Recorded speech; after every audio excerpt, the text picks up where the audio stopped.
आज हम आपको बताएंगे कि रियल एस्टेट में प्रॉपर्टी ख़रीदते हुए आपको ये फैसला कैसे करना है कि प्रॉपर्टी को कैश पे लेना चाहिए या इंस्टॉलमेंट पे। मैं आपको इंस्टॉलमेंट्स के फैक्टर बताऊंगा और जवाद साहब आपको कैश के फैक्टर्स बताएंगे। सबसे पहले हम फंड्स की अवेलेबिलिटी की बात करते हैं। अगर हमारे पास इजीली फंड्स अवेलेबल हैं तो हमें हमेशा रेडी प्रॉपर्टी पे मूव करना चाहिए।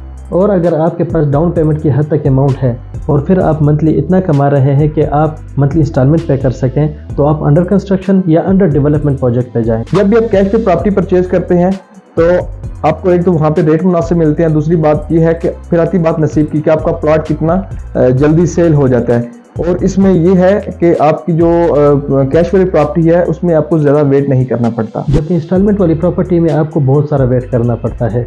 ज़रा सोचिए, अगर वो प्रॉपर्टी इतनी ही कैशेबल होती तो कोई भी डेवलपर उसको इतने लंबे टाइम के इंस्टॉलमेंट पे क्यों देता।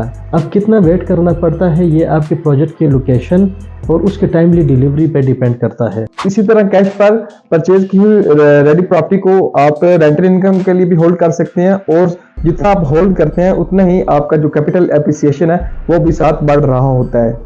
अगर आप बेहतरीन एजेंट के साथ इन्वेस्टमेंट करते हैं तो वो आपको प्रॉपर्टी फ्लिपिंग में भी बेहतरीन प्रॉफिट दिलवा सकता है। और अगर इंस्टॉलमेंट की बात करें तो इंस्टॉलमेंट वाली प्रॉपर्टी को आपको काफ़ी अरसा होल्ड करना पड़ता है। जो प्रॉपर्टी आप कैश पे परचेज करते हैं ऑलरेडी उसमें एक अच्छा मार्जिन होता है और काफ़ी सारे फैक्टर्स को मद्देनजर रखते हुए वो इजीली सेल हो जाती है। और जबकि इंस्टॉलमेंट वाली प्रॉपर्टी आपकी जल्दी कैश नहीं होती और अक्सर आपको कैश करने के लिए लॉस भी करना पड़ जाता है।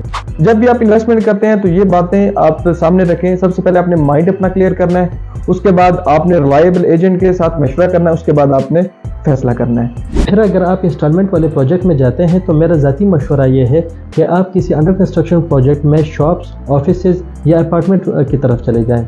और साथ ही इस बात को भी समझें कि जो न्यू प्रोजेक्ट होते हैं सोसाइटीज़ के, उसके मंथली इंस्टॉलमेंट बहुत कम होती है, जबकि कमर्शियल प्रोजेक्ट के इंस्टॉलमेंट बहुत ज़्यादा होती है।